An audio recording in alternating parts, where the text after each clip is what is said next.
guys? John McNamara, host of Runnin Vegas. We're talking local sports, business, real estate. If you guys like to see, subscribe, follow us on Runnin Vegas podcast. Today, I got my co-host, Mr. Ryan Pulliam in the house. Talking UNLV transfer portal. Little Runnin Rebel basketball. I don't know, man. Monday, everybody wanted Pastner fired. And now we're going to put a statue up for him. Seriously, big things happen in the last 48 hours. But, I mean, if you don't have a lot of energy after that intro, I don't know. must be asleep out there. Yeah, we got to get the hypey for UNLV. Absolutely. We got a lot of good stuff to talk about today. So, yeah, we're going to start off UNLV football, transfer portals going on. And I didn't make a mistake, but I saw the dates for the transfer portal. It goes for 2 weeks. I thought like it was done. So we don't have like the full transfer class here. Right. But we have the majority of it. But I mean, them being able to opt in is done, right? They just don't have land yet. So we're, at least the people that we have. Yeah. Is that my understanding? Okay. Yeah, so everybody who has officially transferred out, they are in the portal. Now they can transfer to schools. That can continue, but nobody else can leave their schools, move forward. And there's only one transfer portal this year, where in the past there's been two. I think there was one right after spring ball, and that has gone away. So we have a good idea. So let's get into it. What were the top takeaways for UNLV football in the transfer portal? Well, losing AC was tough, especially when he came out and said, I'm staying in Las Vegas. This is where I don't want to mess with the transfer portal again. I really like Coach Mullen, and I believe my talents are going to be best utilized here. So everybody's stoked, right? Everybody comes out and they're stoked, and then a couple days later it's like, never mind, I'm heading off to be a Cornhusker in Nebraska. So that was obviously a big hit when it happened, because I think he was a crowd favorite. Everybody really loved watching him play, but we got some kids coming in that are going to be all right. And as I was hoping that it was closed, that means Orgy has not transferred out, right? I mean, he's here. He's still here, so that's a good thing. That's a good question. Well, actually, we'll go into that later. Right. We're going to talk about the guy who transferred in. So what were your thoughts with AC leaving Calandria, who is basically the MVP of the team? Right. And I don't think we get 10 wins without him last year. I think that was a 7-8 win team. So. Well, I think even with him playing at 85% versus New Mexico, we would have won New Mexico had he been at 100%. So just seeing what he was like, even not at full capacity, that we couldn't beat that team, really showed what he meant to the offense and to the team as a whole. So if you're Calandria, should you have stayed in UNLV, or should you have taken that money in Nebraska? So it's always tough. As a fan, you want him to stay. And then you think, okay, you're going to go to Lincoln. What does Lincoln have? Las Vegas is the entertainment and sports capital of the world. But money. I don't know. That's it. I guess that is what it is. And I don't know. $2 million. He's always compared to Johnny Manziel. Johnny Manziel did not have a good NFL career.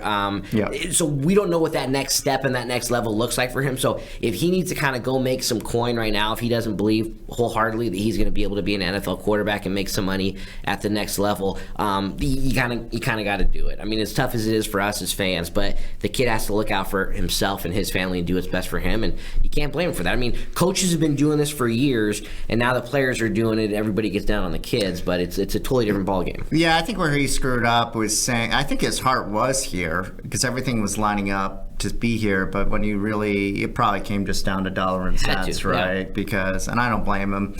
He may make the league as a backup in the future, but he's not big. He's 6 foot. Right. Maybe 200 pounds, soaking wet. So, yeah, at best, he's probably a backup quarterback in the NFL. Probably not, though. So I agree with you. Like, he's kind of got that Manziel-type ability, and he's fun to watch. But we'll see. I'm rooting for him at Lincoln. I hope he does great. I don't blame him. I think he actually made the right move. And we're going to – actually, before we go into that – Just a highlight, guys. The returnees have Jaden Thomas, a left tackle Will Thomas, right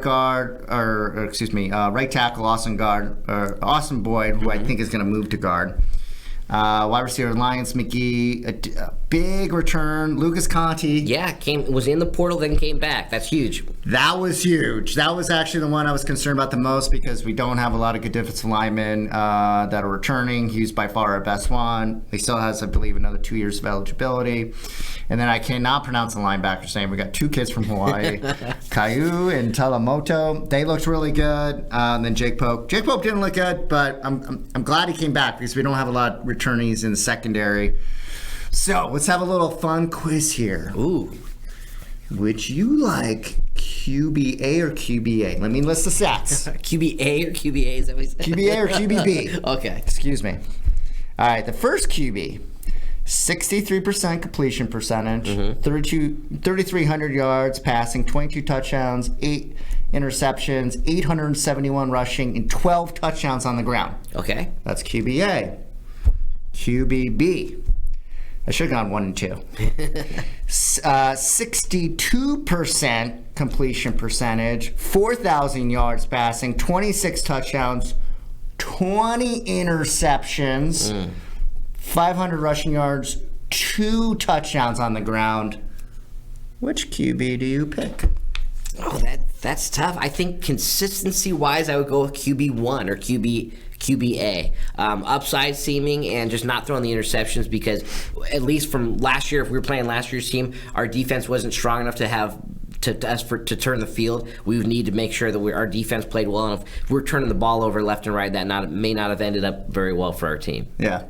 So would you like me to review? I'd love that. Okay, so QB1 is Jackson Arnold. All right. New QB of UNLV football. And QB2 was AC prior to transferring in to UNLV. That was one of his biggest issues coming in from Virginia, and one of the reasons he got benched was he just did not make good decisions, turned the ball over left and right, and I'm hoping that, what he did under Dan Mullen, I think, one, the defense slowed down a little bit, and two, he made better choices. So, like you said, I'm wishing him the best at Nebraska, but going stat for stat, I'm excited about Jackson Arnold. And I forgot to add this, is Jackson Arnold played in the SEC, right, where AC played in the ACC. Big difference in competition. I think people, especially online, our fans are crazy. I mean, honestly, they really are. They're freaking out. Calandria's, I'm like, Jackson Arnold on paper looks like a better prospect. Calandria did it, so I get it. Like, I think all of us would want Calandria to stay, but on paper, I think Jackson Arnold has more potential. What I've learned from him, watching the tape, he's fast. He's got a big arm. He's a little bit bigger than AC too. So there's more potential. The one thing about him versus AC, it seems like Jackson Arnold is more conservative. So hopefully Dan Mullen can kind of, get that out of him to make more bigger plays versus AC wants to make a big play every single time and was able, like you just spoke about, was kind of able to get down on those interceptions and make smarter plays. So we'll see how it plays out. But I think, if you told me 5 years ago Jackson Arnold was coming to UNLV, how would you feel about it? I mean, I think, the talent level is undisputed. He's one of the highest rated quarterbacks that Oklahoma ever pulled in. Then he transferred to Auburn. He had some difficulties. He got benched, but maybe he was just asked to do a little bit too much too quick. And like you said, ACC, Big 12 defenses and SEC defenses are a lot. And I'm using that kind of term tongue in cheek, a lot bigger and faster than Mountain West, especially where the new Mountain West is coming into play. So the game may slow down for him a little bit, where he will be able to make bigger plays and really showcase his ability, which is obviously there. I don't think he was necessarily like a highly rated QB that ended up busting out. I just think he was maybe asked to do a little bit too much too soon. Yeah. And I'm excited to see what the quarterback whisperer Dan Mullen can do and make him a rock star. Yeah, his stats are good. So I'm on paper. It sounds like he just wasn't winning games. So, and I think Auburn was just a complete mess, it seems like, when he was there. So we'll see. You never know. We got to play the game. Stats are stats, and then we'll figure out that on Saturdays this year. So excited about that. I'm excited for Jackson Arnold. Great get. I guess my thought process too is 5 years. We've kind of gotten a little spoiled at UNLV. I'm just saying that to the fans right now because there's been a lot of hate in Jackson Arnold and how we shouldn't pay him and I'm just, that's okay though. Right. So who are we most excited that transferred in? Not named Jackson Arnold, because that's obviously the easy one, right? We always pick the QB. So I kind of did a little bit. I did a big skill player, a linebacker, and then a tight end. So Troy Stellato, from Kentucky, just transferred in. Isn't a big stat guy, but it looks like he's a physical wide receiver that can actually go up and grab the ball. D. Creighton, linebacker from Clemson, like you said, on that defensive side of the ball. Him and Jake Pope could hopefully be kind of kind of a 1 and 2, depending on what type of defense we play. And then Kean Burnett, the tight end from Arizona and from Kansas, didn't have a lot of catches from where he was, but he had to shift offensive mindsets. Sometimes that tight end just doesn't get a lot of play in certain offenses, but the kid is huge. So I just think that maybe if, like you spoke perfectly, that Jackson Arnold doesn't really necessarily want to make the big play, having a big tight end that you can kind of check down to, going across the middle, maybe in the slot, is going to help him out a lot. So those are the 3 that I'm excited to see, aside from the new general in Jackson Arnold. I love it. Okay, we got opposite ones. So these are great. And I like those picks. You picked the most upside players, and I did the ones that had the most experience that we kind of have an idea. I like Stellato, though. He went to Clemson, too, by the way. And, yeah, the tight end that you're speaking about, Burnett, he's 6'6", super athletic. I like his upside. We had big tight ends last year. We saw them make big plays. And I like the was it Creighton? Was his last name? Yeah. Creighton from Clemson. He's got a lot of upside. He could be the starting middle linebacker this year. So the 2 I picked actually were Taz Reddick from Oregon State. Yeah. He seems like he's explosive. He had like last year 30 catches. He averaged 13 yards a catch. Originally from Florida, the state, not the school. But one stat was interesting about him against Fresno State. Not that we're playing Fresno State next year. The conference is changing, but it's similar talent level. 11 catches for 158 yards. So I thought that was very revealing. That's a good point. Kind of reminded me of Ricky White when he had that game going off against Michigan. It translated well. The other one is I picked a different linebacker. And I think both of these kids are going to play. Cam Santee, 110 tackles from Holy Cross last year. Really reminds me of Jackson Woodyard. And that's the type of player that you want when you're going to come up, right? I mean, we obviously have Power 5 or Power however many conferences now coming down. You think, okay, they were good enough to be recruited by Clemson and Auburn, and they're coming down, they should be able to play. When you have a kid coming up a league, like say from Holy Cross, those are the ones that you need to have that kind of diamond in the rough that Jackson Woodard was. He was a walk-on starting at Arkansas when Odom got him, and then he just became just a beast. So I do like that play a lot, and I am excited to see what he can bring to the table. Yeah, I think, and we can talk more about this more, I think we're going to see the defense revert back to a 3-3-5. Yeah. So I see actually both of these linebackers potentially being the starters, plus that the kid from Arizona last year, Koahu, and the other guy. I think the 4 of those will rotate, but 2 of those guys are going to come out of that. So what after the transfer report so far, what position groups do you think we need to bolster the most? What do we need to bolster the most? I think our wideouts do need help. I mean, although Stellato, Omorian Walker came in, and then Taz Reddick, like you said, losing Troy O'Meary to the portal, Day Reynolds, JoJo graduating out. I just don't know if we have that big alpha wide receiver that can make a huge play downfield. So we've done a great job on the defensive end. I mean, the defensive line, well, who we brought in, the size of those boys are just absolutely huge. And, Conti coming back is huge. So I think that's the kind of where we've tightened up. I just don't know if we paid as much attention to skill players as we need. I think with Glover and Jet coming back, running back, we're good. I would have liked to have seen maybe one stud wideout. And like you said, maybe there's one out there that we just don't know about quite yet. But I think if we could get just a big stud wide receiver, I think that would have really completed the class. Yeah, it's interesting. I think we'll see if they bring in another one, because I like the top 3 that we have in now. And then, like we mentioned, Stiletto, Taz Reddick, and then they brought in Walker. From Middle Tennessee State. He's 6'4", and he also played at Michigan. Right. So I think that's like their high potential receiver. That might be like that Troy O'Meara kind of type play. We'll see. But for me, I think they need to bring in another tight end.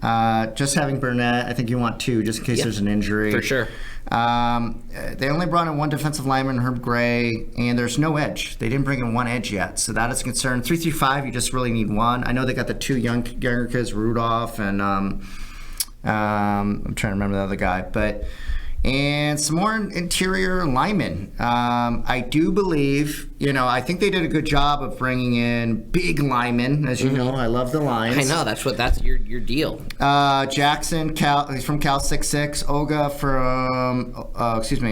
from New Mexico State, 320 pounds. And then the monster, Thomason, 6'8", 320-something pounds. Yeah. But I think Johnston and Thompson, they're going to be competing for that right tackle spot. And I think they're going to push Austin Boyd in. I think Austin Boyd would be all first team Mountain West at right guard. Yeah. So I think that's the move. We'll see. I liked how they shored up the linebackers. 4 defensive backs they brought in. So I think we're moving to a 3-3-5. And what are your thoughts? Because the former DC, Mike Scheer, linebacker coach, what are your thoughts with the hire, and what are your thoughts? Because Paul Gunther was technically retained. Right. I think they dropped, DC. Yeah, they dropped the interim tag, which I don't know if they've made an official announcement, but it doesn't seem like the interim tag is on there. So, yeah, he's sticking around. And every single time I was on chatting with him, and even when we were texting during the game, the defense was always the biggest question mark every single time we took the field. So keeping Gunther around was a little bit of a head scratcher for me. Coach Mullen is definitely much smarter than I am when it comes to football, so I will obviously take his decision and run with it. But I just don't know if the players last year were recruited for Zach Sarnett's defense, and that was what different from what Gunter was going to run. And now we brought some kids in that are going to kind of help out with his scheme. So, but Scheer coming back, I mean, I think that it's good because if something does go horribly wrong and there needs to make a change, who knows, mid-season or at the end of the season, I think he could slide right back into that role and we would be possibly even a little bit better. So I think his experience in Las Vegas, recruiting to Las Vegas, and his just coaching experience is going to be huge for our defense. And then just having maybe another voice in that defensive locker room to help out Gunter in a couple of the schemes and a couple of the play calls, I think is going to be big. Yeah, I think so too. That is like the biggest question mark for me going into the offseason, because I'm wondering if Paul Gunther is going to be more of like, kind of figurehead in that position, so to speak. Right. And then you have like Mark Scheer making the calls or whatever. We'll see, but like night and day, the defense from last year to the year before. Right. Like we had that defense from the year before with that offense we had last year, we may have won a Mountain West championship. Right. So we'll see. And credit, I know I've talked a lot about Punk Gunther. Not a fan. Not as a human being, but like just what has gone with the defense. It improved as the year went on. Like the last third of the season, it seemed like things clicked better. There were fewer big chunk plays that we gave. We'd still give up 2 or 3 a game, but not 7 or 8 like we were doing before. Yeah. So I will get credit because you brought up an awesome point. The reality is like he wasn't the defensive coordinator in the beginning of the year. I think they were gonna run a 3-3-5 or something like that, or 5-2. I can't remember what it is now. But that defensive coordinator was let go. He stepped in. He runs a 4-3 primary defense, a nickel like from NFL. So I don't know if he had his guy, so to speak. But the way they are building, they're not getting a ton of edge players. They're getting like those tweener defensive linemen that are like 6'3", 275, where they're not really a defensive tackle, but they're not a D. Like that's usually a 3-3-5. Right. And they're bringing a lot of defensive backs again. I will say this, though. One thing that was interesting about this transfer portal class, we're not seeing like an overhaul of seniors. Yeah. They're actually bringing in guys that are sophomore, juniors. So I thought that was interesting, too. And I know, like, the transfer portal, Dan Mullen can leave tomorrow and he can bring his whole class with him. But it also is a little tell, like, maybe Dan Mullen is leaning for maybe a third year as of now. So yeah, I mean, I would love that, and that is the tough part about it, is that you bring these guys in last year, and the guys that we talked about just graduating, they played here 1 year, and when you say a kid played, Auburn and Michigan and TCU, they're coming here in their third or fourth school. They're not going to have a lot of eligibility left. Yeah. And so you're going to have to just deal with the kids that are coming in from those higher tiered schools. You're just going to have to realize, okay, they were there, they gave it a go a few years, and we're not going to have them for very, very long. So I do like the kids that they're bringing in that have more eligibility left. Okay, and just a heads up, guys, if you want to look at the transfer portal class, go to, it's called the Scarlet Standard. It's on Twitter. Check that out. They have a good, and then UNLV 247. It's not always update, but I know we just ran through a bunch of guys, so that's the best way to look at these players and who's transferring, and that's where we get our information from.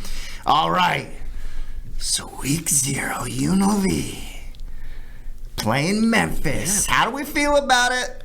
So this is just going to be the way that we have to do things now. With the new Mountain West not being, nobody really knows what to think about the new Mountain West or the I don't even know what we're calling it. Just the teams that have remained. You're obviously losing juggernauts like Boise State, Fresno State, San Diego State. So we're going to have to play our non-conference schedule. We're going to have to play up. We're not going to get away with playing Idaho State anymore.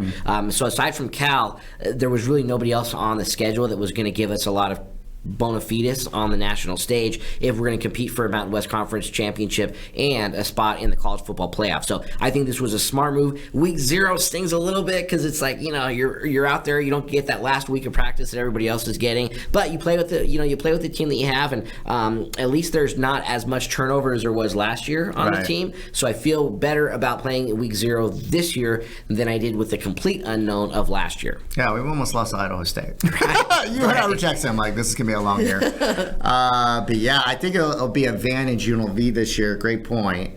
Because Memphis has a new coach, and they're bringing a lot of new guys in that way. So I think it's going to be advantage UNLV. I love week 0, but I'm selfish.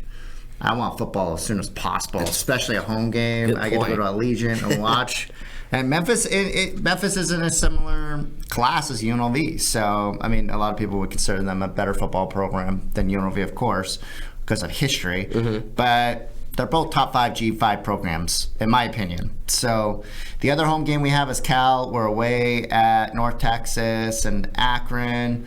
I'm not going to dive into conference play, but the 2 biggest games on conference play are away, New Mexico, Hawaii. So just based off of that, what do you think of the schedule? What do you think it takes to get into the playoffs next year? I do think we have to win out. I mean, I think there's no, being in a lower tier conference, we don't get the automatic bid. We have to be the top ranked, or you're going back to the analytics again like we did the end of last year. Yeah. But I think, just for our rankings, we have to dominate, and we have to, there's no room for error, because the big, like I said, the juggernauts of the old Mountain West aren't going to be beating up on one another and think, okay, maybe we can get in with 1 or 2 losses. Definitely not 2, but a loss. I think we have to win out, and I think we have to win handily, because we are now the crown jewel of the Mountain West, and there's going to be a lot of more expectations on us, not just to win, but to dominate the conference. And so that's what I think we're going to need to do in order to be in contention for a college football playoff berth. Before I forget, 2 really good points, by the way. Big Mountain is making an announcement on YouTube today. Looks like Mountain West is going to be potentially expanding to 2 more teams. Oh, nice. I think it's going to be North Dakota State and Tarleton, but they're breaking news later today, so that would be already broken when people see this pod. So shout out to them. I like their information too. They do a lot of PAC and Mountain West football and basketball. I think we go 11-1. I think they're in the playoffs. There is a possibility, like, this is not a tough schedule. I think we technically most likely will be better. That's not guaranteed, but on paper it's looking that way. We're going to play lesser talent. The thing is, Memphis and North Texas obviously had good seasons. They both have new coaches. Cal is the most interesting, but it's at home.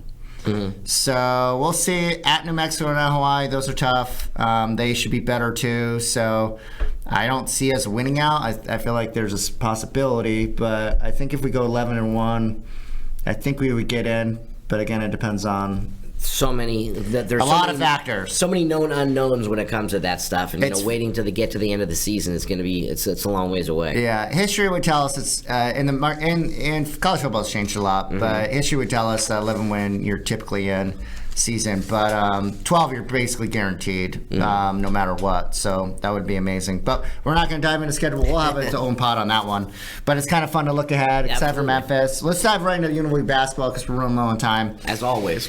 All right, Running Rebels. So about 48 hours ago, everybody was calling for Pastner. Said he needs to be fired, and now we're in love with Pastner. So big win.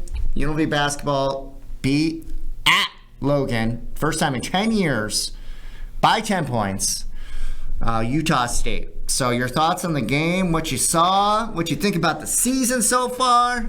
Hit me. So apologies to any Utah State fans out there, but their crowd just gets me. I've been up to the Spectrum, and it was during winter break, so the herd wasn't there, which was kind of a bummer, but probably better for my blood pressure.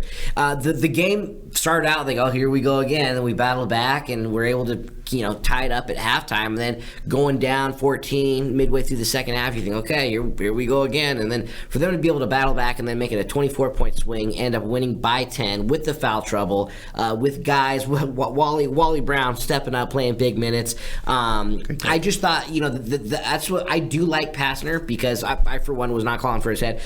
I like Pastner, I like his energy, and I like how this first year, all he wanted to do was develop a culture of grit and hard work and high pressure defense. They're doing that. You and I were talking a little bit before. If they had one more consistent scoring option, I think a couple of those suspect losses would have been great. And I don't think the refs, I'm not really a guy that complains about the refs, but the refs really didn't help him all that much with the foul trouble. One of my favorite parts of the game was when Gibby was playing defense with his hands behind his back. You're not gonna call me for a foul because I'm playing with my hands behind my back. And so I thought the team, they battled back together. They're doing it, and we are starting to gel at the right time. So it'll be interesting to see if we can win 3 games in March and do something big.